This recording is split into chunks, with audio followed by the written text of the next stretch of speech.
आज के न्यूज़पेपर की शुरुआत हम करेंगे जियोग्राफी वाले हिस्से से। आज हम पर्वतों माउंटेन्स के बारे में देखेंगे। ठीक है, माउंटेन्स हम किनको बोलते हैं, किस किस प्रकार से इनका निर्माण होता है, कितने प्रकार में इनको बांटा गया है, सारी चीज़ें आज हम देखने वाले हैं। हमारी पृथ्वी की धरातल पर सबसे ऊंचा उठा हुआ हिस्सा पर्वत कहलाता है। इनका जो ढाल रहता है वो तीव्र होता है और सबसे ऊपर का भाग शंकु के शेप में रहता है, कॉनिकल शेप में रहता है। हालांकि प्लेटू भी धरातल से ऊंचे उठे हुए भाग ही होते हैं, ठीक है, लेकिन इनका जो टॉप है वो फ्लैट रहता है। ठीक है, और जहाँ पर्वतों का शिखर शंकु के आकार में तेज ढाल वाला होता है, वहीं पठारों का शिखर चौरस और सपाट होता है। पृथ्वी की सरफेस पर धरातल पर मोड़दार, भ्रंशोथ, ज्वालामुखी, गुंबद आकार और अपशिष्ट पर्वत जैसे टाइप्स होते हैं। पर्वत भूपटल पर प्राथमिक स्थलाकृति के रूप में पहचाने जाते हैं। ठीक है, ये भौगोलिक दृष्टिकोण से काफ़ी महत्वपूर्ण है क्योंकि पर्वत उस आसपास के स्थान की जलवायु को प्रभावित करते हैं जहाँ वे स्थित होते हैं। जैसे कि हमारे यहाँ पर हिमालय प्रभावित करता है। हिमालय जैसे पर्वतों का सामरिक महत्व भी है, जैसे कि ये भारत को चीन से प्राकृतिक रूप में सुरक्षा प्रोवाइड करता है। पर्वतों का निर्माण कई कारक पर निर्भर करता है। ठीक है, सबसे पहले तो हम देखेंगे कि पर्वत आखिर बोलते किसे हैं। उस उच्च भूमि को जिसको हम हाईलैंड कहते हैं, जिसमें एक शिखर रहेगा या फिर एक से अधिक शिखर भी हो सकते हैं, समिट बोलते हैं जिसको हम, उसको हम पर्वत कहते हैं। धीमी ढाल से लेकर के खड़ी ढाल को प्राप्त करते हुए वृहत ऊंचाई तक पहुंचना ही पर्वत की अपनी विशेषता होती है। पहले पहले हाइट इसकी कम रहेगी, फिर धीरे धीरे तक बढ़ते जाती है और खड़ी ढाल इसकी हो जाती है। ठीक है, जो निचला एरिया रहता है इसका एंगल 25 डिग्री से 35 डिग्री तक होता है। ठीक, इस प्रकार से पर्वत का जो एंगल रहता है वो 25 डिग्री से 35 डिग्री के बीच में रहता है। शिखर क्षेत्र नीचे के आधार क्षेत्र से बहुत ही कम हुआ करता है। मतलब आप टॉप की तरफ जाएंगे तो उसका जो एरिया है नीचे के एरिया से काफ़ी उसका साइज कम होते जाता है। नए नए जब कोई पर्वत बनता है तो उसका टॉप, उसका जो पॉइंट है नुकीला रहता है, शार्प रहता है, और जो पुराने पर्वत शिखर रहते हैं वो अपेक्षाकृत चपटे होते जाते हैं। इसका रीज़न ये है कि घर्षण हो के मिट्टी, पत्थर, वायु, इसके अलावा जल के द्वारा अपर्दन, मौसमी क्रियाएं, इसके द्वारा धीरे धीरे करके उसकी जो तीव्रता है ढाल की वो कम होते जाती है। इसलिए जो पुराने पर्वत रहते हैं उनकी ढाल उतनी ज़्यादा शार्प नहीं रहती। सबसे मेन पॉइंट रहता है यहाँ पर पर्वतों की हाइट को लेकर के। ठीक है, 100 मीटर से लेकर के 1000 मीटर तक इसकी हाइट हो सकती है। नॉर्मली 900 मीटर से अधिक ऊंचाई वाले क्षेत्र को हम पर्वत बोलते हैं और 900 से यदि कम हाइट रही तो उसको हम हिल कहते हैं। ठीक है, पहाड़ी कहते हैं। तो ये अंतर रहता है पर्वत और पहाड़ी में। एग्जाम्पल के तौर पर यहाँ एक बात बताई जाती है, झारखंड के गिरिडीह में स्थित पारसनाथ को पहाड़ी के रूप में जानते हैं, जबकि इसकी ऊंचाई है 1365 मीटर। पर्वत के समान ही हमको और अन्य ऊंची स्थल की आकृति दिखती हैं, जैसे कि किसी को हम पहाड़ी बोल रहे हैं, पर्वत कटक बोल रहे हैं, पर्वत श्रेणी बोलते हैं, पर्वत प्रणाली बोलते हैं और पर्वत श्रृंखला। इसके अलावा पर्वत वर्ग। सबसे पहले हिल। पर्वत का छोटा रूप कहलाता है पहाड़ी, जिसको हिल बोलते हैं। इनकी ढाल की तीव्रता पर्वतों की तुलना में थोड़ी कम रहती है। ठीक है, इसका जो शेप है कॉनिकल वाला, थोड़ा इनका जो शार्पनेस है वो कम रहती है पर्वत की अपेक्षा। ठीक है, अपने आसपास के भूभाग से इनकी हाइट हो सकती है 1000 मीटर तक, जैसे कि पारसनाथ की पहाड़ी, नेतरहाट की पहाड़ी इत्यादि। 1000 मीटर तक इनकी हाइट हो सकती है, जैसे ये पारसनाथ की पहाड़ी का पिक्चर दिखाया गया है। फिर आते हैं माउंटेन रिज। ये लंबे और संकरे पर्वत होते हैं। ठीक है, लंबा मतलब कि पर्वत काफ़ी लंबाई में फैला है। दूसरी बात, इसकी चौड़ाई भी कम होना चाहिए, सकरा होना चाहिए। पर्वत को हम रिज कहते हैं, कुट या रिज कहते हैं, जिसकी ढाल धीमी हो सकती है क्योंकि ये लंबे फैले हैं, और तीव्र दोनों टाइप से हो सकती है सकरे होने के चलते चलते। इसके बाद आते हैं माउंटेन रेंज। ठीक है, कटकों और शिखरों के समूह को जो कि पैरेलल रहते हैं। अब अभी हमने जो एक एग्जाम्पल देखे थे, ठीक है, पर्वत कटक या पर्वत कटक का, यदि एक पर्वत कटक गया है फिर उसी के पैरेलल में, जैसे कि एक पर्वत कटक ये गया है, इसी के पैरेलल में दूसरा यहाँ से चला गया है, इस प्रकार से पैरेलल में यदि चले जाते हैं तो इनको हम माउंटेन रेंज बोलते हैं। इनकी खास बात ये है, एक ही टाइम पीरियड के हैं ये, एक सी प्रक्रिया के द्वारा ही इनका निर्माण हुआ है। माउंटेन रेंज इनको हम बोलते हैं। उदाहरण के तौर पर हिमालय पर्वत श्रेणी इसका प्रमुख उदाहरण है। ठीक है, एक होता है माउंटेन सिस्टम। जब कई सारी पर्वत श्रेणियाँ क्रमवार स्थित हो जाए और सब की सब एक ही टाइम पीरियड में बनी हैं, उनसे पर्वत प्रणाली माउंटेन सिस्टम बनती, जैसे कि हिमालय, हिंदुकुश, आल्पस पर्वत प्रणाली बनाते हैं। इसके बाद आ जाती है पर्वत श्रृंखला। ठीक है, दो या दो से अधिक पर्वत श्रेणी या फिर पर्वत प्रणाली जो अलग अलग युग में बनी हैं और अलग अलग प्रक्रियाओं के द्वारा बनी हैं, लेकिन एक लंबी पंक्ति में ये आपस में जुड़ गई हैं, स्थिर हो गई हैं। इनको हम माउंटेन चेन बोलते हैं, जैसे कि आल्पेशियन पर्वतमाला, रॉकी पर्वतमाला इत्यादि।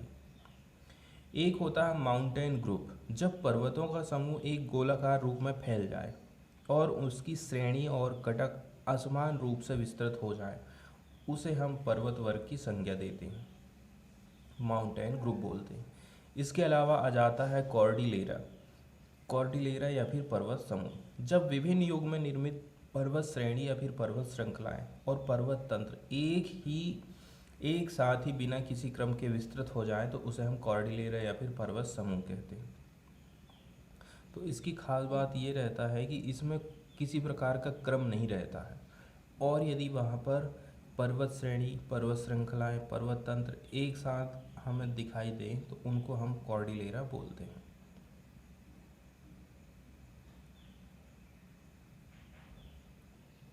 जून के महीने में जो महत्वपूर्ण दिवस आते हैं उनकी तिथि को हम देख लेते हैं। ठीक है, आक्रमण के शिकार अबोध बच्चों के लिए अंतर्राष्ट्रीय दिवस मनाया जाता है 4 जून को। ठीक है, इसके बाद हम 5 जून को मनाते हैं विश्व पर्यावरण दिवस। 14 जून को मनाया जाता है विश्व रक्तदान दिवस। 26 जून को मनाते हैं मादक द्रव्यों के सेवन और उनके अवैध व्यापार के विरुद्ध अंतर्राष्ट्रीय दिवस। 6 जून को हम मनाते हैं अंतर्राष्ट्रीय ओलंपिक समिति स्थापना दिवस। ठीक है, इसके बाद हम 20 जून को मनाते हैं विश्व शरणार्थी दिवस। 20 जून को 21 जून को मनाया जाता है अंतर्राष्ट्रीय योग दिवस, और 29 जून को हम मनाते हैं राष्ट्रीय सांख्यिकी दिवस, जिसको हम पीसी महालनोबिस का जन्म दिवस माना जाता है। ठीक है, तो 4 जून को हम मनाते हैं ऐसे बच्चे जो कि किसी प्रकार से आक्रमण का शिकार हैं, उनका शोषण होता है, तो उसके लिए अंतर्राष्ट्रीय दिवस 4 जून को। 5 जून को हम मनाते हैं विश्व पर्यावरण दिवस। 14 को मनाते हैं रक्तदान दिवस।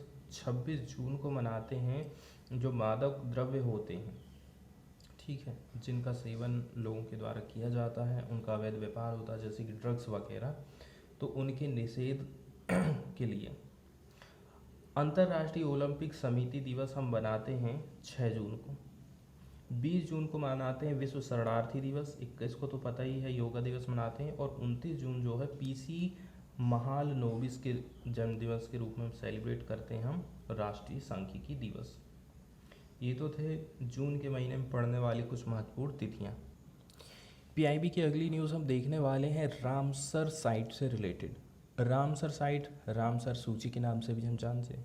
तो रामसर साइट उस जगह को बोलेंगे जो कि आर्द्र भूमि या फिर नम भूमि होती है, जिसको इंग्लिश में हम वेटलैंड्स बोलते हैं। ठीक है, इनको रामसर कन्वेंशन के अंतर्गत अंतर्राष्ट्रीय महत्व दे दिया जाता है।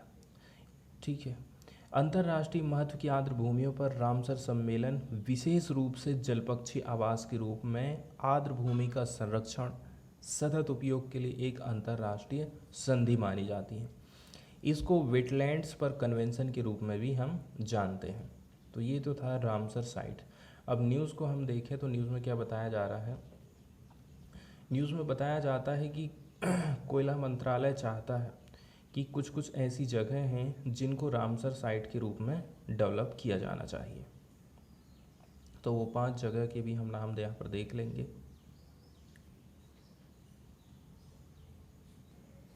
देखिए, रामसर सूची में शामिल करने के लिए कोयला खदान झीलों की ये झीलें उपयुक्त हैं या नहीं हैं, इसके लिए एक नोडल मंत्रालय MOEFCC, ठीक है, इसके साथ में वेटलैंड की पहचान पर चर्चा की गई थी।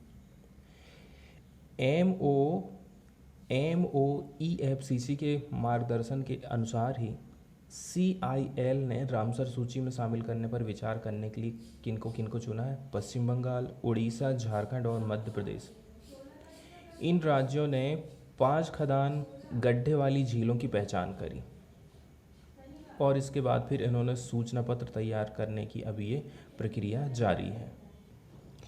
अगली न्यूज़ हम देखने वाले हैं DRDO से रिलेटेड। DRDO के द्वारा एक नॉन मैन्ड एयर व्हीकल की टेस्टिंग की गई है, तो इसका वीडियो आप देख लीजिए।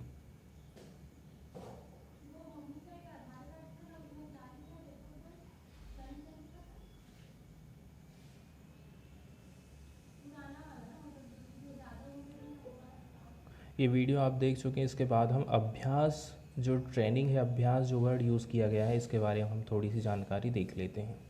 तो अभ्यास आखिर है क्या?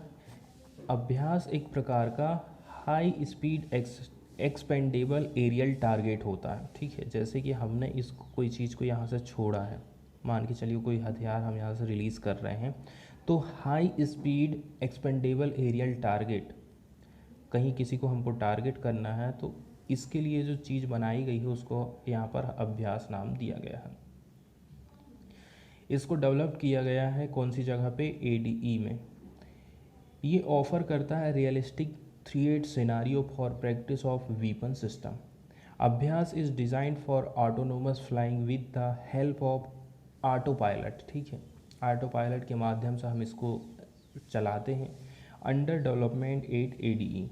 अभ्यास has RCS visual and IR augmentation system required for weapon practice. Abhyas was successfully flight tested on 13 May 2019। पहली बार इसकी फ़्लाइट टेस्टिंग की गई थी 13 मई 2019 को। न्यूज़ की तरफ हम चलें तो न्यूज़ में बताया जा रहा है अभ्यास, ठीक है, high speed expendable aerial target, shortcut में कहें तो हीट जिसको कहा गया है, इसकी सक्सेसफुली फ्लाइट टेस्ट हो चुकी है from integrated test range ITR Chandipur, ठीक है, उड़ीसा से। डेट बताई गई है 29 जून 2022 को। दूसरी बात ये है, एयरक्राफ्ट का जो परफॉर्मेंस था लो एल्टीट्यूड में, including sustained level and high manoeuvrability, मतलब कि कितना हाईएस्ट ये ऊंचाई प्राप्त कर सकता है, उसको मैन्योरेबिलिटी बोलते हैं। इसको डिमॉन्स्ट्रेटेड किया गया था ड्यूरिंग द टेस्ट, मतलब कि उसकी जांच पड़ताल की गई थी फ्लाइट टेस्ट के दौरान। इस एयरक्राफ्ट को हमने उड़ाया था ग्राउंड बेस्ड कंट्रोलर के माध्यम से in a pre designated low altitude flight path. इसके लिए हमने एक लो हाइट वाला फ्लाइट का पाथ बनाया था कि इस इतनी हाइट में इसको हमको उड़ाना है, ठीक है, जिसकी मॉनिटरिंग की गई थी वेरियस ट्रैकिंग सेंसर के द्वारा डिप्लॉयड किए गए थे RTR के द्वारा, ठीक है, जिसमें इंक्लूड था radar, electro optical targeting system. इसके माध्यम से ही हमने इसको क्या कर पाए हैं, जांच कर पाए हैं कि ये सही प्रकार से जा रहा है या नहीं जा रहा है। ये पिक्चर भी यहाँ पर आप देख सकते हैं। अभ्यास को डिज़ाइन और डेवलप किया गया है aeronautical development establishment of defence research और डेवलपमेंट ऑर्गेनाइजेशन के द्वारा। The air vehicle was launch during twin underslung booster, ठीक है, इसकी लॉन्चिंग की गई थी ट्विन अंडरस्लंग बूस्टर के द्वारा जो कि प्रोवाइड करता है initial acceleration to the vehicle. इससे क्या है, इस व्हीकल को एक्सीलरेटर मिल जाता है, ठीक है। इसको पावर किसके द्वारा दिया गया, इसको पावर मिली थी स्मॉल गैस टरबाइन इंजन के माध्यम से, ताकि सस्टेन कर सके ये लंबी फ्लाइट को एट हाई सबसोनिक स्पीड, और इसके लिए हाई सबसोनिक स्पीड प्राप्त करना भी ज़रूरी था। ये जो टारगेटेड एयरक्राफ्ट है, इसमें क्या क्या चीज़ें लगी हैं, micro electro mechanical system based inertial navigation system लगा है फॉर नेविगेशन के लिए। इसके साथ साथ में फ्लाइट कंट्रोल कंप्यूटर है गाइडेंस और कंट्रोल करने के लिए।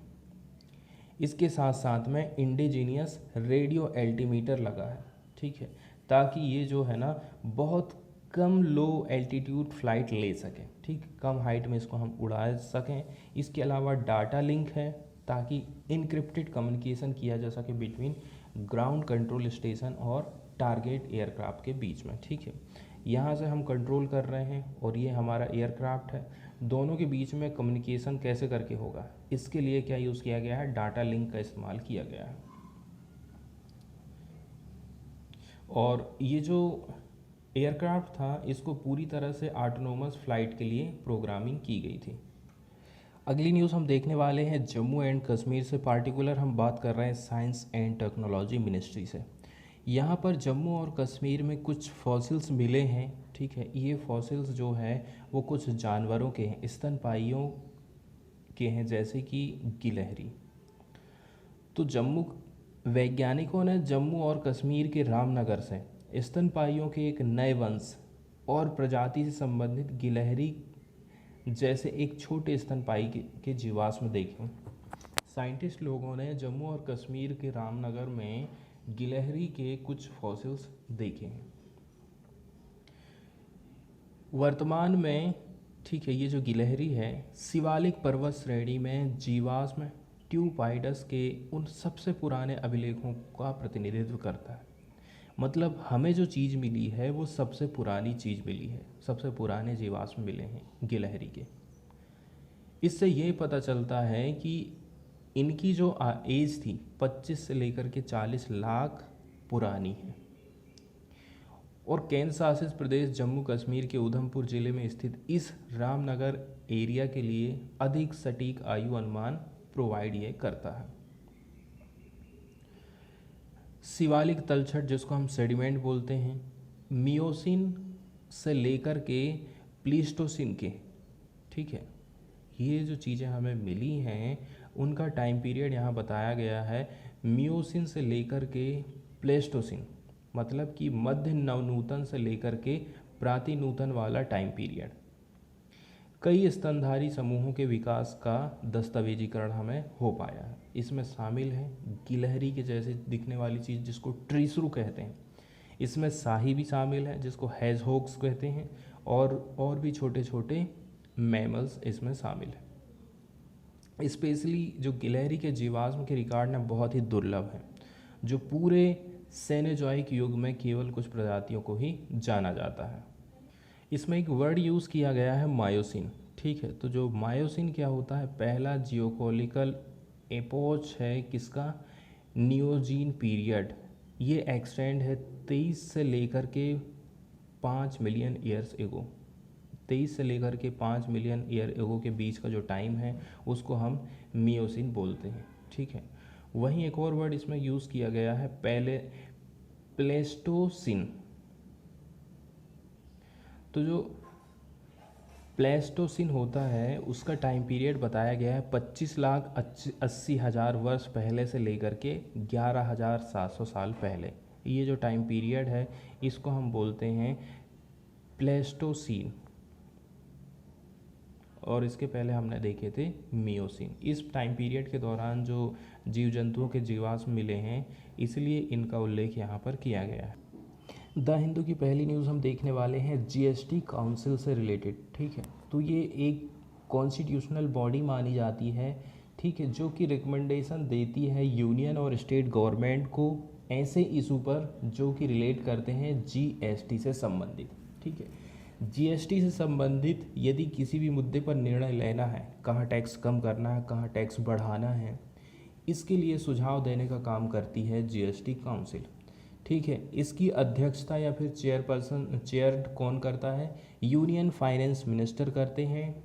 And other members are the union state minister of revenue और finance and ministers in charge of finance और टैक्सेशन ऑफ ऑल स्टेट। तो जो जीएसटी काउंसिल है वो एक संवैधानिक बॉडी मानी जाती है, संवैधानिक निकाय जिसको बोलते हैं, जिसको हम कॉन्स्टिट्यूशनल बॉडी कहते हैं इंग्लिश में। आर्टिकल 279 ए में इसका उल्लेख किया गया है। ठीक है, ये रिकमेंडेशन देता है यूनियन और स्टेट गवर्नमेंट को ऐसे इशू के ऊपर जो कि जीएसटी से रिलेट करते हैं। इसको इंट्रोड्यूस किया गया था कॉन्स्टिट्यूशन में 101st अमेंडमेंट, ठीक है, 101वें संविधान संशोधन एक्ट 2016 के माध्यम से। जीएसटी काउंसिल की चेयरपर्सन रहते हैं फाइनेंस मिनिस्टर। इसके अलावा कुछ मेंबर जो रहते हैं union state minister of revenue के रहेंगे, या फिर finance and minister in charge of finance, या फिर टैक्सेशन ऑफ ऑल स्टेट शामिल रहते हैं। इसको कंसिडर हम करते हैं as a federal body.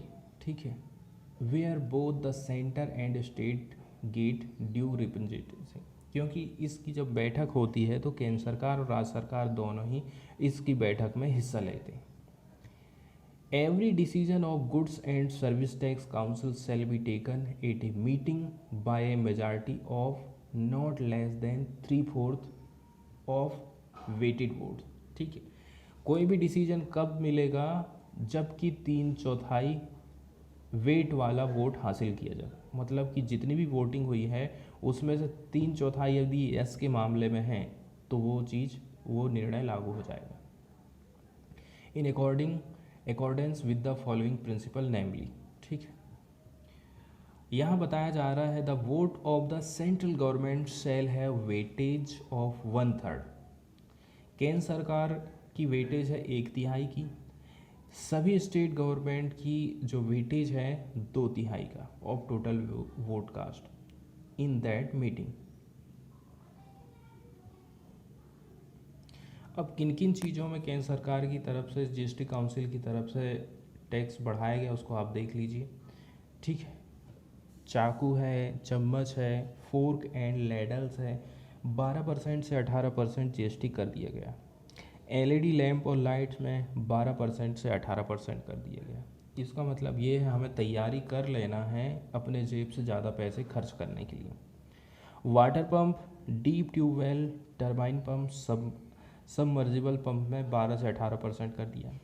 Solar water heater and system में 12%, 5 से 12%। डेयरी की जो मशीनरी है 12% से 18% कर दिया गया है।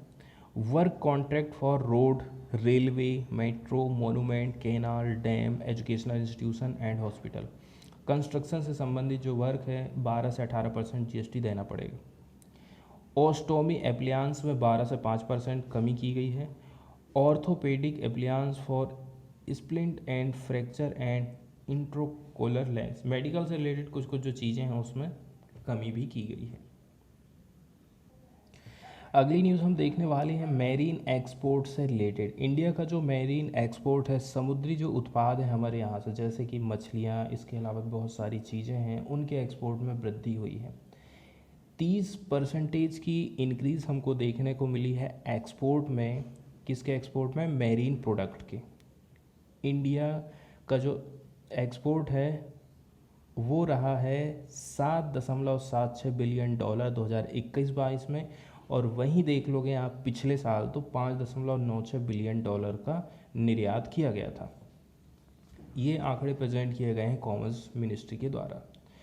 इंडिया ने निर्यात किया था 13,69,264 MT metric ton of sea food.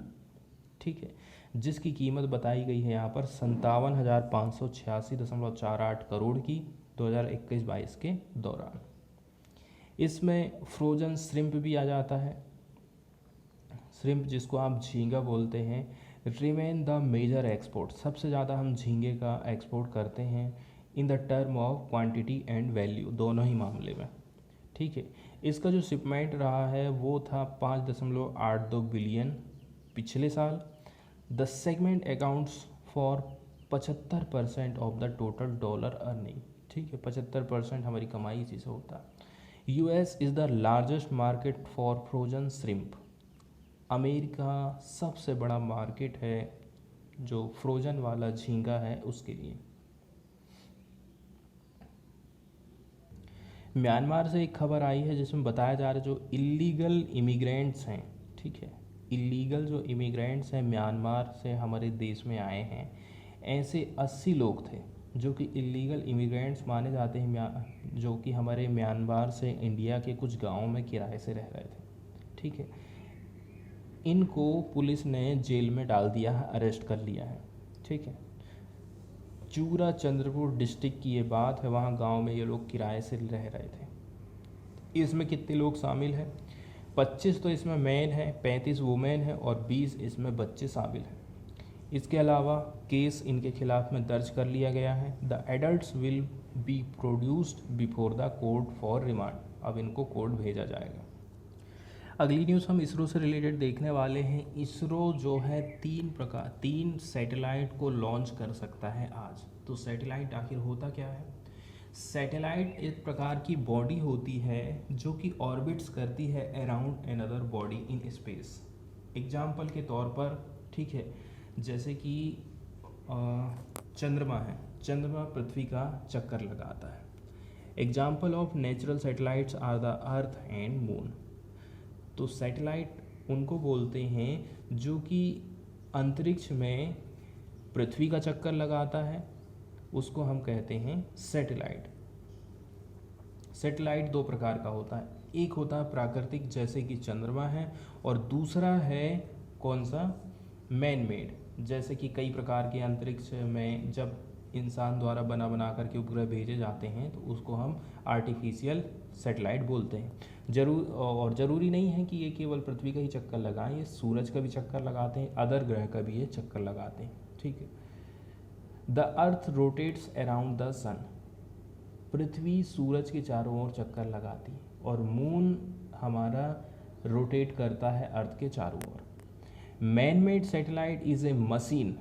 Man made satellite एक प्रकार की मशीन रहती है जिसको लॉन्च किया जाता है स्पेस में, एंड ये फिर घूमने लगता है around the body in space. ठीक है, चाहे वो पृथ्वी का लगाए चाहे वो मंगल का लगाए। Example of man made satellites include Hubble space telescope and the international space station. ये कुछ एग्जाम्पल यहाँ पर दिए जाते हैं। कई प्रकार के सैटेलाइट होते हैं जैसे कि एस्ट्रोनॉमिकल, इनको हम डिप्लॉय करते हैं कि हम ऑब्जर्वेशन कर सकें डिसेंट प्लैनेट का, स्टार का, गैलेक्सीज का and object in universe. It is a space telescope hanging in space to photograph objects in space. इस प्रकार से हम क्या भेज रहे हैं? दूरबीन लगा दे रहे हैं कि हम प्लैनेट का पता लगा सकें, स्टार्स का पता लगा सकें। एक होते हैं बायो सैटेलाइट। ठीक है, तो जो बायो सैटेलाइट होते हैं इनके माध्यम से हम एनिमल या फिर प्लांट्स को स्पेस में भेजते हैं। ठीक है, ताकि हम कुछ रिसर्च वगैरह कंडक्ट करा सकें कि इनका क्या प्रभाव पड़ता है। ठीक है, इसके बाद फिर इंसानों को भेजना थोड़ा आसान हो जाता है। इसके अलावा कम्युनिकेशन वाले कुछ सैटेलाइट भेजे जाते हैं जिनका मेन उद्देश्य है टेलीकास्टिंग के लिए, हमारे मोबाइल फ़ोन को चलाने के लिए, इंटरनेट की सुविधा प्रोवाइड करने के लिए, radio and much remote connectivity are typical application. इसके अलावा अर्थ ऑब्जर्वेशन भी रहते हैं, इनको डिप्लॉयमेंट किया जाता है ताकि स्टडी कर सकें हम इन्वायरमेंट की, मॉनिटर कर सकें क्लाइमेटिक चेंजेस क्या हो रहा है। इसके अलावा मैपिंग कर सकें अर्थ की फॉर नॉन मिलिट्री पर्पस, इनको हम बोलते हैं अर्थ ऑब्जर्वेशन सैटेलाइट। कुछ नेविगेशन सैटेलाइट भी होते हैं। ठीक है, ये किसी वस्तु की लोकेशन का सही पता लगा सकते हैं अर्थ में। ठीक है, this lead to development of new application technology and business cases, जिसका यूज़ हम फिर कर सकते हैं कहीं बिजनेस पर्पस पर या फिर टेक्नोलॉजी के लिए। न्यूज़ की तरफ हम देख लेते हैं। इंडियन स्पेस रिसर्च ऑर्गेनाइजेशन की सेकंड डेडिकेटेड कमर्शियल मिशन है ये। क्या नाम है? New space India limited. ठीक है, ये चालू हो गया है वेडनेसडे के दिन। द PSLV C-53 ये है 55वें नंबर की फ्लाइट ऑफ इसरोस वर्कहॉर्स। ठीक है। Launch vehicle will carry on board 3 satellite from the Singapore. ये जो PSLV व्हीकल है 3 ठो सैटेलाइट लेके जाने वाला है। कहाँ से? सिंगापुर से। The satellites DSEO A Singapore earth observation satellite है। इसके अलावा NEUSAR सिंगापुर का पहला स्मॉल कमर्शियल सैटेलाइट है जो कि कैरी करेगा SAR पेलोड को, और है scoop first satellite from the Nanyang technological university will be launched at 6 PM on Thursday from the Satish Dhawan space centre Sriharikota. कहाँ से छोड़ा जाएगा इनको? Satish Dhawan space centre Sriharikota. तो आजकल ऐसा हो गया है कि आप खुद के लिए तो भेज ही सकते हैं, दूसरों के लिए भी सैटेलाइट को लॉन्च आप कर सकते हैं। अगली न्यूज़ हम देखने वाले हैं कृषि सहकारी समितियों से रिलेटेड। ठीक है, 63,000 कृषि सहकारी समितियों का भारत सरकार की तरफ से डिजिटलीकरण किया जाएगा। ये न्यूज़ आई, इसको देख। कंप्यूटरीकरण सभी क्रेडिट सोसाइटियों को एक सामान्य लेखा प्रणाली से जोड़ देगा। ठीक है, 2516 करोड़ की लागत आने वाली है डिजिटलीकरण के लिए, और इससे 13 करोड़ किसानों को फायदा पहुंचने वाला है। आर्थिक मामलों की मंत्रिमंडलीय समिति ने बुधवार को लगभग 63,000 प्राथमिक कृषि ऋण समितियों को डिजिटल बनाने का प्रस्ताव को मंजूरी दे दी है। अमित शाह ने कहा है कि पैक्स सहकारी क्षेत्र की सबसे छोटी इकाई होती है और इनका कंप्यूटरीकरण इसके लिए वरदान साबित हो जाएगा। मतलब जो कृषि सहकारी समितियां रहती हैं वो सबसे छोटी यूनिट होती हैं। शाह का कहना है कि 2516 करोड़ रुपए इसमें खर्च होने वाला है, जिससे 13 करोड़ छोटे और सीमांत किसानों को लाभ पहुंचने वाला है। छोटे और सीमांत किसान का मतलब ऐसे किसान जिनकी 1 एकड़ ज़मीन है, 1.5 एकड़ ज़मीन है, 2 एकड़ ज़मीन है। ठीक है, इसमें बताया जा रहा है कि इस प्रकार की समितियों को अपनी कैपेसिटी बिल्डिंग के लिए 4 लाख रुपए मिलने वाले। यहाँ तक कि पुराने लेखा रिकॉर्ड को भी डिजिटल किया जाएगा और क्लाउड आधारित सॉफ्टवेयर से इनको जोड़ देंगे। इस डिजिटल युग में पैक्स के कंप्यूटरीकरण के निर्णय से उनकी पारदर्शिता, ट्रांसपेरेंसी, विश्वसनीयता और दक्षता में वृद्धि हो जाएगी। इसके अलावा उनका जो लेखांकन है, अकाउंटिंग है, उसमें भी अच्छी सुविधा मिलने वाली। इसके लिए जो सॉफ्टवेयर विकसित किया जाएगा वो लोकल लैंग्वेज में रहेगा। इसके साथ ही ये प्राथमिक कृषि ऋण समितियों पैक्स को प्रत्यक्ष लाभ हस्तांतरण, मतलब कि डायरेक्ट उनके अकाउंट में पैसा देना सरकार की तरफ से, ब्याज सबवेंशन योजना, फसल बीमा योजना और इनपुट सेवाएं प्रदान करने के लिए एक नोडल केंद्र बनने में भी मदद करेगा। G20 की जो समिट है वो एक्सपेक्ट की जा रही है कि इसका आयोजन दिल्ली में किया जाएगा। India is expected to host the G20 summit in Delhi, while a number of states including Jammu and Kashmir and Northeast states have been asked to suggest venues for about 100 preparatory meeting expected to be held between December 2022 and November 2023 during India's G20 presidency। ठीक है, जगह के लिए भारत सरकार ने कुछ नामों की डिमांड की है कि आप बताइए कहाँ कहाँ पर इसकी बैठक का आयोजन हम कर सकते हैं।